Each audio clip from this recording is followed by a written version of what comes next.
आपको इतना ही कहते हुए बहुत बहुत धन्यवाद। धन्यवाद। श्री चंद्रकांत हांडोरे।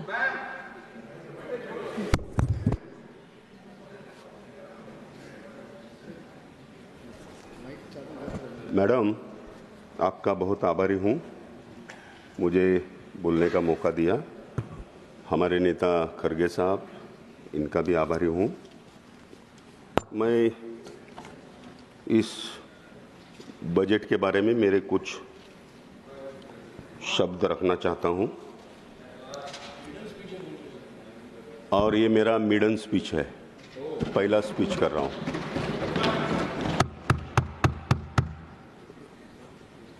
देश में हजारों साल से एससी, एसटी, ओबीसी, पिछड़े हुए वर्ग को उसका उन्नति का रास्ता नहीं मिल गया। देश के स्वतंत्रता के बाद ये सारे पिछड़े वर्गों को हमारी जो सभी पंचवार्षिक योजना के तहत उनको विकास करने का मौका हर सरकार को मिला है। हमारे प्रधानमंत्री जी भी कहते हैं कि 2047 तक देश विकसित हो जाएगा। देश विकसित करने के लिए जो भी इंफ्रास्ट्रक्चर, जो भी टेक्निक वगैरह लगती है तो वो करेंगे, लेकिन बुनियादी ढांचा जो है, जो जातीयवाद का, उसको समाप्त करना भी बहुत ज़रूरी है। पिछड़े हुए लोग, गरीब लोग, जब तक उनका उत्थान नहीं होता है एजुकेशन में, सामाजिक तौर पर, आर्थिक तौर पर, तो 47 क्या और 50 साल भी हमारा देश विकसित नहीं हो सकता है। तो सरकार ने ध्यान देना चाहिए कि देश की तरक्की के साथ साथ ये पिछड़े वर्ग जो है उनको भी साथ में लाना जरूरी है। लेकिन दुर्भाग्यवश जो बजट आज मैं देख रहा हूँ 25-26 का, उसमें सामाजिक न्याय विभाग का जो बजट है उसमें बहुत सारा वेरिएशन दिख रहा है।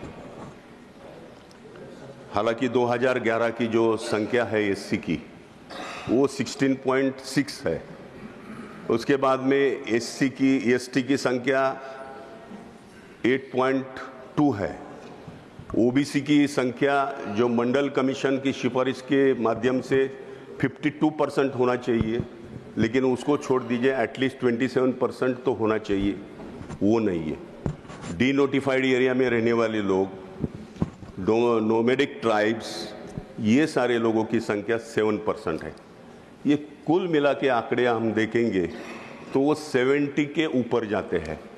और ये 70% लोगों को उनके विकास के लिए सरकार जो भावना व्यक्त करती है, सरकार जो मुद्दे उपस्थित करते हैं, सरकार जो योजना तैयार करती है, वो योजना का इम्प्लीमेंट नहीं होता है।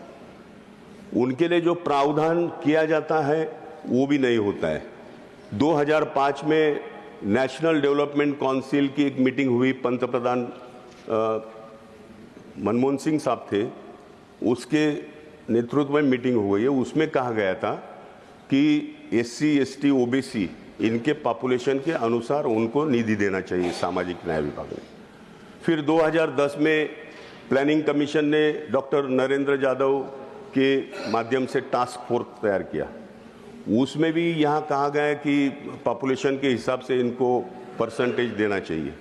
उसके बाद में 2015 में नीति आयोग आया, 2017-18 का नीति आयोग का हम लोग ड्राफ्टिंग देखेंगे तो उसमें भी कहा गया कि population according to population, SC, ST, OBC, VJNT, तो उनका परसेंटेज देना चाहिए।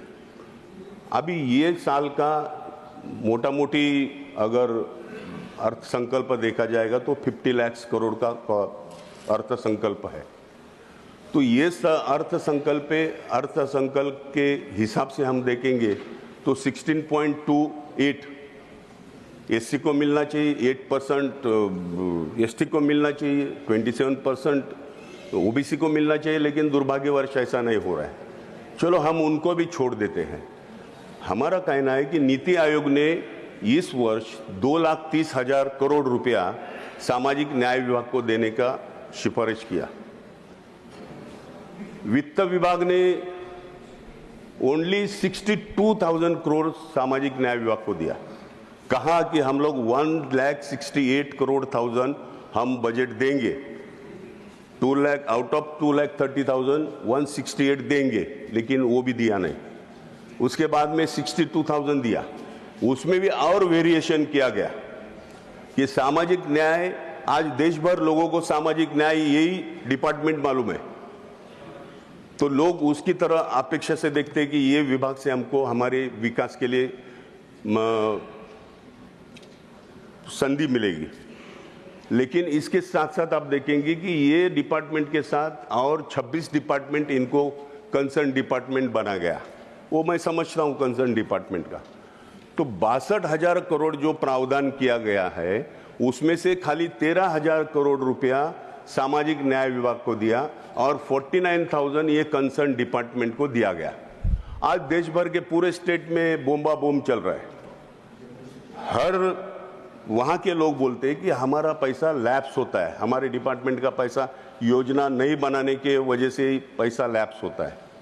उसके बाद में लास्ट मोमेंट पे जो सप्लीमेंट्री आता है बिल विधानसभा में या परिषद में, तो कहा जाता है कि इसका खर्चा नहीं हो रहा है, तो वो दूसरे डिपार्टमेंट को डाइवर्ट किया जाता है।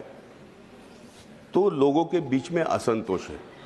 हमारा कहना ये है कि हम जब विकसित देश की बात करते हैं तो हमारे ये जो पिछड़ा वर्ग का विकास होना भी बहुत जरूरी है। और उसके लिए आप देखेंगे कि कर्नाटक स्टेट, आंध्रा स्टेट, ये दोनों स्टेट ने कानून बनाए उनके स्टेट लेवल पे कि जो भी पैसा डाइवर्ट होता है उसको कैरी फॉरवर्ड 1 साल के लिए करना चाहिए। जो पैसा लैप्स होता है वो लैप्स नहीं होना चाहिए। कई कई जगह पर ऐसे अधिकारी बैठे हैं कि जाना दो, ये दलित का स्कीम है, काय के लिए करने का है, ऐसा भी दिमाग में उनके सोच आती है और जानबूझकर वो स्कीम को बाजू में रखता है और पैसा लैप्स किया जाता है।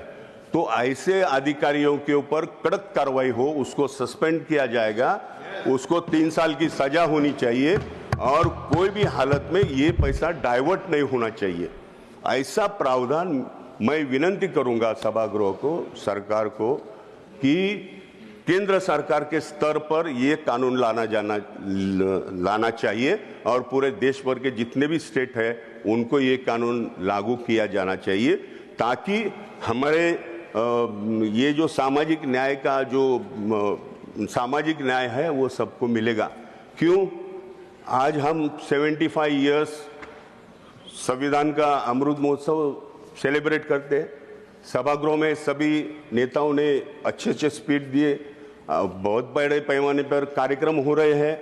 तो ये 75 साल के अवसर पर ये कानून सरकार ने लाना चाहिए, ऐसी मेरी मांग है। दूसरी बात ये है कि अब देखेंगे 75वां हम अमृत महोत्सव सेलिब्रेट कर रहे हैं और दूसरे बाजू में दर रोज हर दिन एट्रोसिटीज की केसेस बढ़ती जा रही है। शेम। आज करीबन 2 lakh cases, 2.25 lakh cases pending है। जो एससी कमीशन है उसके पास में 50,000 पेंडिंग है। तो उसके ऊपर जो कार्रवाई होनी चाहिए वो कार्रवाई नहीं होती है। उसके लिए यहाँ पर कुछ 471 करोड़ का प्रावधान किया गया है, वो प्रावधान बहुत कम है। आज 2 लाख केसेस है, 2 लाख केसेस को जिसका घर जलाया जाता है, जिसकी खेती जलाई जाती है, शारीरिक नुकसान किया जाता है, मानसिक रूप से उसका नुकसान किया जाता है, तो उनका पुनर्वसन करने के लिए सरकार उनको मुआवजा देती है। तो एटलीस्ट 20 या 25 लाख रुपया हर पर्सन का अगर हम देखेंगे तो 5-7 साल में ये सारा केसेस नील हो सकता है।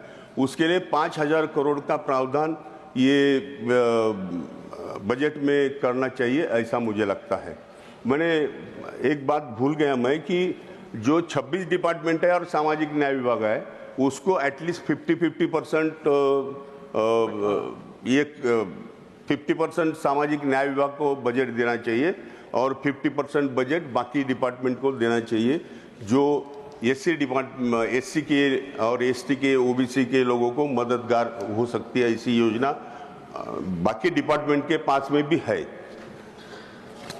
इसके बाद में मैं कहना चाहता हूं कि मैं जब महाराष्ट्र का मिनिस्टर था तो मैंने हर जिले में डॉक्टर बाबा साहब अम्बेडकर जी के नाम पे सामाजिक न्याय भवन बनाया था। एक एक भवन 10-10 करोड़ का है। तो महाराष्ट्र के 36 डिस्ट्रिक्ट में मैंने 36 बाबा साहब अम्बेडकर जी के नाम पे भवन बनाए थे। उसमें क्या था, तो उसमें सारे डिपार्टमेंट, सामाजिक न्याय विभाग के कंसर्न डिपार्टमेंट के अधिकारी बैठेंगे। जिले के हेडक्वार्टर पे वो बिल्डिंग रहेगी, भवन रहेगा और उसके वो भवन से जिले के कोने से आने वाले हर इंसान को मालूम पड़ेगा कि ये सामाजिक न्याय विभाग के लिए, पिछड़े लोगों के लिए ये विकास का भवन यहाँ पर है, तो वहाँ पर जाके हम लोग उसका फायदा ले सके। तो इसी तरह हर जिले में सामाजिक न्याय भवन की आवश्यकता है। तो हम चाहते हैं कि देश के करीबन 750 कुछ जिले हैं, तो हर जिले में अगर ये डॉक्टर बाबा साहब अम्बेडकर जी के नाम पे भवन बनते हैं तो schedule caste, schedule tribe, OBC, nomadic tribe, ये सारे लोग वहाँ पर जाके उनके लिए क्या स्कीम है, उनका फायदा कौन से स्कीम में है वो देखेंगे और उसका फायदा उनको मिलेगा। तो मेरी रिक्वेस्ट है कि ज़मीन स्टेट गवर्नमेंट से कंसर्न करके ज़मीन लीजिए, बजट दीजिए वहाँ पर और उस तरह से उनका काम शुरू करिए, ताकि अभी से अगर शुरुआत हो जाएगी तो 2047 तक विकसित भारत के साथ साथ इस सारे पिछड़ों का विकास भी दिख जाएगा, ऐसी मेरी मुझे लगता है। सेम यहाँ पर हॉस्टल की योजना सामाजिक न्याय विभाग में रखी है। हॉस्टल में खाली एक ही हॉस्टल के लिए 40 करोड़ का प्रोविजन किया है। मैंने तो महाराष्ट्र में हर तहसील में, महाराष्ट्र के 353 तहसील्स है, 36 जिले हैं, तो उसमें से मैंने 150 हॉस्टल्स बनाए, उसमें लड़की के और लड़के के 5 साल के अंदर। तो मैं चाहता हूं कि अगर हर देश के डिस्ट्रिक्ट में अगर बच्चे के लिए ऐसे हॉस्टल बने जाएंगे, केंद्र सरकार का भले नियंत्रण, उस पर केंद्र सरकार का ही नियंत्रण रहना चाहिए, लेकिन कोऑपरेशन स्टेट गवर्नमेंट से लेना चाहिए। तो ये हॉस्टल का प्रावधान भी करना चाहिए उसमें।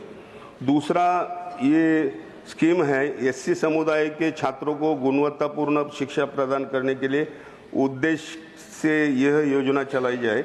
इसमें भी रेसिडेंशियल स्कूल की जो भूमिका है सरकार की, तो उसके लिए 140 करोड़ रुपया का प्रावधान किया गया है।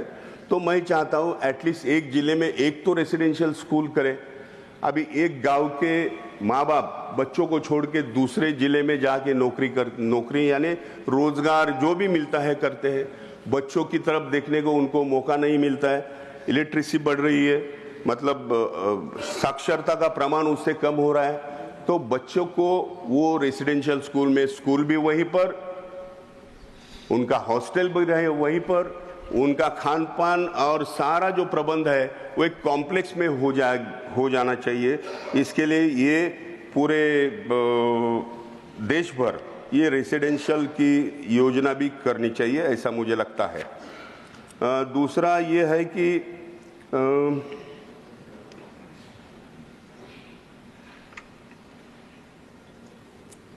ये अनुसूचित जाति और पिछड़ा वर्ग के लिए वेंचर कैपिटल फंड्स, इस योजना के तहत एससी और ओबीसी उम्मीदों में को नए व्यापार और उद्योग प्रवेश करने के लिए वित्तीय सहायता देना।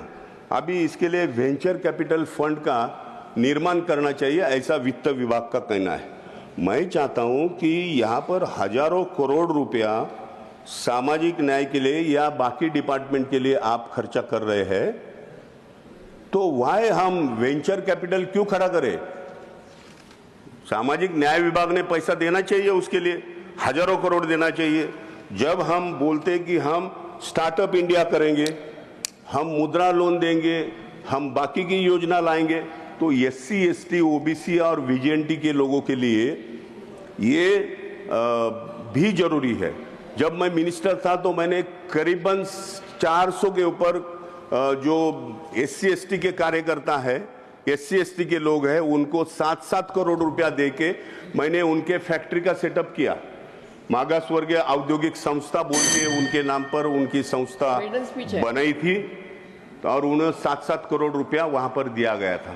तो मेरा ये रिक्वेस्ट रहेगा कि यहाँ पर जो प्रावधान तो क्या नहीं है, 2 लाख रुपया खाली इसके लिए प्रावधान किया और वेंचर कैपिटल के माध्यम से ये पैसा खड़ा करने की बात हो रही है। तो मेरा कहना यह है कि सरकार ने इसके लिए 5,000 करोड़ रुपए का प्रावधान करना चाहिए और हमारे शेड्यूल कास्ट, शेड्यूल ट्राइब के बच्चों लोगों को आगे लाने के लिए प्रयास करना चाहिए। और बहुत सारी योजना यहाँ पर है, जैसा कि सेंट्रल सेक्टर स्कीम, जो स्कॉलरशिप फॉर हायर एजुकेशन, ये इम्पोर्टेंट स्कीम है। यहाँ पर मैं चाहता हूँ कि जो फॉरेन स्कॉलरशिप है, जो फॉरेन में लड़के लोग भेजते हैं हम लोग, महाराष्ट्र में खाली हम 75 ईयर बच्चों को फॉरेन में, एब्रॉड में एजुकेशन के लिए भेजते थे।